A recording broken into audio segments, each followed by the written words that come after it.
ಪೋಷಕರ ನಿರ್ಲಕ್ಷ್ಯದಿಂದ ಹೆಚ್ಚಾಗ್ತಾ ಇದೆಯಾ ಮಿಸ್ಸಿಂಗ್ ಪ್ರಕರಣಗಳು? ಇನ್ನೂ ಪತ್ತೆಯಾಗಿಲ್ಲ 1578 ಕಂದಮ್ಮಗಳು. ಏನಾದರೂ ಹಾಗಾದ್ರೆ ತಳಮಟ್ಟದಲ್ಲಿಯೇ ಕೇಸ್ ಹಳ್ಳ ಹಿಡಿಯೋದಕ್ಕೆ ಕಾರಣ ಯಾರು? ಕಂದಮ್ಮಗಳ ಕಣ್ಮರೆ ಹಿಂದೆ ಸಾಲು ಸಾಲು ಅನುಮಾನಗಳು ಎತ್ತಾಗ್ತಾ ಇದೆ. ಪೋಷಕರೇ ಮಕ್ಕಳ ಕಣ್ಮರೆಗೆ ಕಾರಣ ಆಗ್ತಿದ್ದಾರಾ ಅನ್ನೋ ಅನುಮಾನ ವ್ಯಕ್ತವಾಗ್ತಾ ಇದೆ. ಕಂದಮ್ಮಗಳ ಕಣ್ಮರೆಯ ಹಿಂದೆ ಮೂಡ್ತಾ ಇದೆ ಸಾಲು ಸಾಲು ಅನುಮಾನ. ಇನ್ನೂ ಪತ್ತೆಯಾಗಿಲ್ಲ 1578 ಕಂದಮ್ಮಗಳು. ಕೆಲ ಪೋಷಕರೇ ಮಕ್ಕಳ ಕಣ್ಮರೆಗೆ ಕಾರಣರಾಗ್ತಾ ಇದ್ದಾರಾ ಅನ್ನೋ ಒಂದು ಅನುಮಾನ ವ್ಯಕ್ತವಾಗ್ತಾ ಇದೆ. ತಳಮಟ್ಟದಲ್ಲೇನೆ ಕೇಸ್ ಹಳ್ಳ ಹಿಡಿತಾ ಇರೋದಕ್ಕೆ ಏನು ಕಾರಣ ಅನ್ನೋ ಪ್ರಶ್ನೆ. ನಮ್ಮ ಸಮಾಜ ಎದುರಿಸುತ್ತಿರುವ ಹಲವು ಸಮಸ್ಯೆಗಳಲ್ಲಿ ಮಕ್ಕಳ ನಾಪತ್ತೆ ಅಥವಾ ಮಕ್ಕಳ ಅಪಹರಣ ಕೂಡ ಬಹಳ ಮುಖ್ಯವಾದ ಮತ್ತು ಗಂಭೀರವಾದ ಒಂದು ಸಮಸ್ಯೆ. ಅದರಲ್ಲೂ ವಿಶೇಷವಾಗಿ ಬೆಂಗಳೂರಿನ ಅಂತಹ ಒಂದು ಮಹಾನಗರಗಳಲ್ಲಿ ಮಕ್ಕಳ ನಾಪತ್ತೆ ಪ್ರಕರಣಗಳು ಬಹಳ ಆತಂಕಕಾರಿ ಸಂಗತಿ. ಕರ್ನಾಟಕ ಸರ್ಕಾರ ಮೊನ್ನೆ ನಡೆದ ಅಧಿವೇಶನದಲ್ಲಿ ವಿಧಾನ ಪರಿಷತ್ತಿಗೆ ಕೊಟ್ಟ ಮಾಹಿತಿ ಪ್ರಕಾರ ಬೆಂಗಳೂರು ನಗರ ಒಂದರಲ್ಲೇ ಕಳೆದ 5 ವರ್ಷದಲ್ಲಿ ಸುಮಾರು 3571 ಮಕ್ಕಳು ನಾಪತ್ತೆ ಆಗಿರುವುದು ಆತಂಕ ಮೂಡಿಸಿತ್ತು. ಅದರಲ್ಲಿ ನಮ್ಮ ಪೊಲೀಸ್ ಇಲಾಖೆ ಈವರೆಗೆ 3300 ಮಕ್ಕಳನ್ನು ಪತ್ತೆ ಮಾಡುವಲ್ಲಿ ಯಶಸ್ವಿಯಾಗಿದೆ. ಸಂಬಂಧಪಟ್ಟ ಇಲಾಖೆಗೆ ರಾಜ್ಯ ಮಕ್ಕಳ ರಕ್ಷಣಾ ಆಯೋಗ ಅಭಿನಂದಿಸುತ್ತೆ.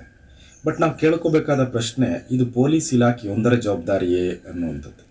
ಮಕ್ಕಳು ನಾಪತ್ತೆ ಆದ ಮೇಲೆ ಅವರನ್ನು ಪತ್ತೆ ಹಚ್ಚುವುದು ಒಂದು ಭಾಗ ಆದರೆ ಯಾಕೆ ಮಕ್ಕಳು ನಾಪತ್ತೆ ಆಗ್ತಾರೆ, ಅಪಹರಣಕ್ಕೊಳಗಾಗ್ತಾರೆ ಅನ್ನುವಂತಹ ಸಮಸ್ಯೆಯನ್ನು ತುಂಬ ತಳಮಟ್ಟದಲ್ಲಿ ವಿಶ್ಲೇಷಣೆ ಮಾಡಿ ತಳಮಟ್ಟದ ವ್ಯವಸ್ಥೆಗಳು ಸದೃಢವಾಗಿ ಕ್ರಿಯಾಶೀಲವಾಗಿ ಕೆಲಸ ಮಾಡಿದಾಗ ಮಹಿಳಾ ಮಕ್ಕಳ ಅಭಿವೃದ್ಧಿ ಇಲಾಖೆ ಇರ್ಬೋದು, ಶಿಕ್ಷಣ ಇಲಾಖೆ ಇರ್ಬೋದು, ಸಮಾಜ ಕಲ್ಯಾಣ ಇಲಾಖೆ ಇರ್ಬೋದು, ಹೀಗೆ ವಿವಿಧ ಇಲಾಖೆಗಳ ಸಹಭಾಗಿತ್ವ ಮತ್ತು ಸಹಕಾರದಿಂದ ತಳಮಟ್ಟದಲ್ಲೇ ಈ ಒಂದು ಸಮಸ್ಯೆಯನ್ನು ತಡೆಯುವುದಕ್ಕೆ ಸಮನ್ವಯತೆಯಿಂದ ಕೆಲಸ ಮಾಡಿದಾಗ ಮಕ್ಕಳ ನಾಪತ್ತೆ ಪ್ರಕರಣಗಳನ್ನು ಸಮರ್ಥವಾಗಿ ನಿರ್ವಹಿಸಲಿಕ್ಕೆ ಸಾಧ್ಯ ಆಗುತ್ತೆ. ಹಾಗಾಗಿ ಮಕ್ಕಳನ್ನು ಲೈಂಗಿಕ ಶೋಷಣೆಗಾಗಿ, ಆರ್ಥಿಕ ಅನುಕೂಲಕ್ಕಾಗಿ ಒಂದು ಅಪಹರಣ ಮಾಡುವಂತಹ ಜಾಲಗಳು ದೇಶದಲ್ಲಿ ಸಕ್ರಿಯವಾಗಿರುತ್ತೆ. ಅವುಗಳನ್ನು ನಾವು ಸಮಾಜಕ್ಕೆ ಮತ್ತು ಮಕ್ಕಳಿಗೆ ಒಂದು ಜಾಗೃತಿ ಮೂಡಿಸುವ ಮೂಲಕ ಒಂದು ನಿರ್ದಿಷ್ಟ ಸಮಸ್ಯೆಗಳನ್ನು, ಕ್ಷೇತ್ರದಲ್ಲಿರುವ ಸಮಸ್ಯೆಗಳನ್ನು ಅರ್ಥ ಮಾಡಿಕೊಳ್ಳೋದಕ್ಕೆ ವಿಶ್ಲೇಷಣೆ ಮಾಡಿ ಮಾಹಿತಿಯನ್ನು ಅನಲೈಸ್ ಮಾಡಿ ಎಲ್ಲರೂ ಜೊತೆಗೂಡಿ ಕೆಲಸ ಮಾಡಿದಾಗ ಮಾತ್ರ ಇಂಥ ಪ್ರಕರಣಗಳನ್ನು ಸಮರ್ಥವಾಗಿ ನಿಭಾಯಿಸಲಿಕ್ಕೆ ಸಾಧ್ಯ ಆಗುತ್ತೆ. ಇದೇ ವಿಚಾರಕ್ಕೆ ಸಂಬಂಧಪಟ್ಟಂತೆ ಮತ್ತಷ್ಟು ಡೀಟೇಲ್ಸ್ ಕೊಡ್ತಾರೆ ನಮ್ಮ ಪ್ರತಿನಿಧಿ ಮಂಜುನಾಥ್. ದೂರವಾಣಿ ಸಂಪರ್ಕದಲ್ಲಿ ಜಾಯ್ನ್ ಆಗ್ತಾ ಇದ್ದಾರೆ. ಮಂಜುನಾಥ್, ನಿಜಕ್ಕೂ ಆತಂಕಕಾರಿ ವಿಷಯ. ಆ ಮಕ್ಕಳ ಮಿಸ್ಸಿಂಗ್ ಪ್ರಕರಣಗಳು ಇನ್ನೂ ಕೂಡ ಪತ್ತೆ ಆಗಲಿಲ್ಲ ಅಂತಂದ್ರೆ ಯಾರು ಹೊಣೆ, ಯಾರು ಕಾರಣ? ಹಾಗಾದ್ರೆ ಡೀಟೇಲ್ಸ್ ನೋಡೋದಾದ್ರೆ. ಶಿಲ್ಪ, ಇದು ಬೆಚ್ಚಿ ಬೀಳಿಸುವಂತ ಸುದ್ದಿ ಅಂದ್ರೆ ತಪ್ಪಾಗ್ಲಿಕ್ಕಿಲ್ಲ. ರಾಜ್ಯದಲ್ಲಿ 10,000ಕ್ಕೂ ಅಧಿಕ ಮಕ್ಕಳು ಮಿಸ್ಸಿಂಗ್ ಕೇಸು ದಾಖಲಾಗ್ತಿರುವಂತದ್ದು. 2018ರಿಂದ 2023 ತನಕ 10,687 ಮಕ್ಕಳು ನಾಪತ್ತೆ ಪ್ರಕರಣ ದಾಖಲಾಗಿದೆ. ಇಷ್ಟು ಮಕ್ಕಳಲ್ಲಿ ಒಂದಷ್ಟು ಮಕ್ಕಳು ಪತ್ತೆಯಾಗಿ ಪೊಲೀಸರು ಅವರು ಕಳಿಸುವಂತ ಕೆಲಸ ಆದ್ರೆ, ಇದರಲ್ಲಿ ಪತ್ತೆ ಆಗದಿರುವಂತಹ ಬರೋಬ್ಬರಿ 1588 ಮಕ್ಕಳು ನಾಪತ್ತೆ ಎನ್ನುವಂತ ನಿಟ್ಟಿನಲ್ಲೂ ಕೂಡ ದಾಖಲಾಗಿರುವಂತಹ ಒಂದು ವಿಚಾರ ಬೇಸರದ ಸಂಗತಿ ಅಂದ್ರೆ ತಪ್ಪಾಗ್ಲಿಕ್ಕಿಲ್ಲ. ಯಾಕಂತ ಹೇಳಿದ್ರೆ ಇದೇ ವಿಚಾರಕ್ಕೆ ಸಂಬಂಧಪಟ್ಟಾಗೆ ಇದರ ನಿರ್ವಹಣೆ ಸೇರಿದಂತೆ ಮಕ್ಕಳ ಮಿಸ್ಸಿಂಗ್ ಕೇಸ್ಗಳ ಸಂಬಂಧಪಟ್ಟಾಗೆ KT ತಿಪ್ಪೇಸ್ವಾಮಿ ಕರ್ನಾಟಕ ರಾಜ್ಯ ಮಕ್ಕಳ ಹಕ್ಕುಗಳ ರಕ್ಷಣಾ ಆಯೋಗ ಎನ್ನುವಂಥದ್ದು ಏನಿದೆಯೋ ಅದರ ಸದಸ್ಯರು ಕೂಡ ಈ ಒಂದು ಸಂಗತಿಯನ್ನ ಬೆಚ್ಚಿ ಬೀಳಿಸುವ ರೀತಿಯಲ್ಲಿ ಒಂದು ಅಂಕಿಅಂಶಗಳನ್ನ ನೀಡಿರುವಂತದ್ದು.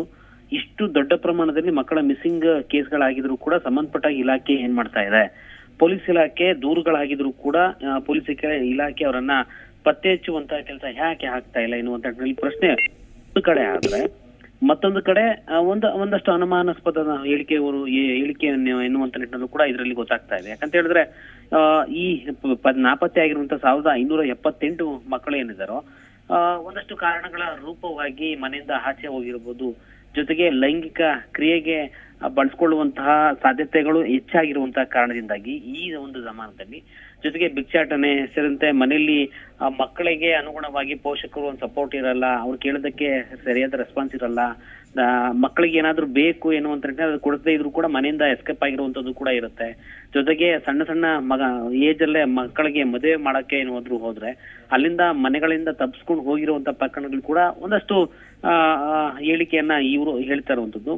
ಈ ಮೂಲಕವಾಗಿ ಪತ್ತೆ ಹಚ್ಚುವಂತ ಕೆಲಸ ಒಂದ್ ಕಡೆ ಆದ್ರೆ, ಪತ್ತೆ ಆಗದಿರುವಂತ ಮಕ್ಕಳು ಇಷ್ಟು ದೊಡ್ಡ ಪ್ರಮಾಣದಲ್ಲಿದ್ದು ಇದು ಅಂಕಿಅಂಶಗಳನ್ನ ನೋಡೋದಾದ್ರೆ ರಾಜ್ಯದಲ್ಲಿ ಸೇರಿದಂತೆ ಬೆಂಗಳೂರಿನಲ್ಲೂ ಕೂಡ ಬೆಚ್ಚಿ ಬೀಳಿಸುವಂತಹ ಸಂಗತಿ ಅಂದ್ರೆ ತಪ್ಪಾಗ್ಲಿಕ್ಕಿಲ್ಲ. ಈ ಮೂಲಕವಾಗಿ ಮಕ್ಕಳ ಪೋಷಕರು ಮಕ್ಕಳಿಗೆ ಒಂದೊಳ್ಳೆ ರೀತಿಯಲ್ಲಿ ಅವರನ್ನ ಬುದ್ಧಿ ಕಲಿಸುವಂತಹ ಕೆಲಸ ಮಾಡಿ, ಮಕ್ಕಳಿಗೆ ನೋವಾಗದೇ ಇರುವಂತಹ ರೀತಿಯಲ್ಲಿ ವರ್ತನೆ ಮಾಡಿದ್ರೆ ಮಕ್ಕಳು ಮನೆಯಿಂದ ಆಚೆ ಹೋಗ್ಲಿಕ್ಕೂ ಕೂಡ ಒಂದು ಹಿಂದೆ ಮುಂದೆ ತುಳಿತಾರೆ. ಯಾವಾಗ ಮಕ್ಕಳನ್ನ ಒಳ್ಳೆ ರೀತಿಯಾಗಿ ಬೆಳೆಸ್ತಿರೋ ಆವಾಗ ಮಾತ್ರ ಮನೆಯಲ್ಲಿ ಮಕ್ಕಳು ತೊಂದರೆ ಇಲ್ಲದೆ ಬದುಕ್ತಾರೆ. ಒಂದ್ ವೇಳೆ ಅವ್ರು ಕೇಳಿದ್ದಕ್ಕೆ ಒಂದು ಪಾಸಿಟಿವ್ ರೆಸ್ಪಾನ್ಸ್ ಇಲ್ಲದೆ ಇದ್ದ ಪಕ್ಷದಲ್ಲಿ ಅಥವಾ ಅವ್ರಿಗೆ ಬಲವಂತವಾಗಿ ಏನಾದ್ರೂ ಮಾಡಿಸುವಂತದ್ದಾಗ್ಲಿ ಏನಾದ್ರೂ ಆದ್ರೆ ಈ ರೀತಿ ಪ್ರಕರಣಗಳು ರಾಜ್ಯದಲ್ಲಿ ಹೆಚ್ಚಾಗುವಂತ ಸಾಧ್ಯತೆ ಇನ್ನೂ ಕೂಡ ಮುಂದುವರೆದ ಭಾಗವಾಗಿ ಆಗತ್ತೆ. ಜೊತೆಗೆ ಮಿಸ್ಸಿಂಗ್ ಕೇಸ್ಗಳಾಗಿರುವಂತಹ ಮಕ್ಕಳನ್ನ ಆದಷ್ಟು ಬೇಗ ಪತ್ತೆ ಹಚ್ಚಿದ್ರೆ ತುಂಬಾ ಸೂಕ್ತ ಎನ್ನುವಂತಗಳು ಕೂಡ ಈ ಒಂದು ಅಂಕಿಅಂಶಗಳು ಹೇಳ್ತಿರುವಂತದ್ದು. ಒಟ್ಟಾರೆಯಾಗಿ ರಾಜ್ಯದಲ್ಲಿ ಈ ಒಂದು ವಿಚಾರ ಮಿಸ್ಸಿಂಗ್ ಕೇಸ್ಗಳ ಮಕ್ಕಳ ವಿಚಾರವಾಗಿ ನೋಡಿದ್ರೆ ಬೆಚ್ಚಿ ಬೀಳಿಸುವಂತ ಸಂಗತಿ ಅಂದ್ರೆ ತಪ್ಪಾಗ್ಲಿಕ್ಕಿಲ್ಲ. ಶಿಲ್ಪಾ. ಓಕೆ, ಧನ್ಯವಾದ ಮಂಜುನಾಥ್ ಡೀಟೇಲ್ಸ್ಗಾಗಿ.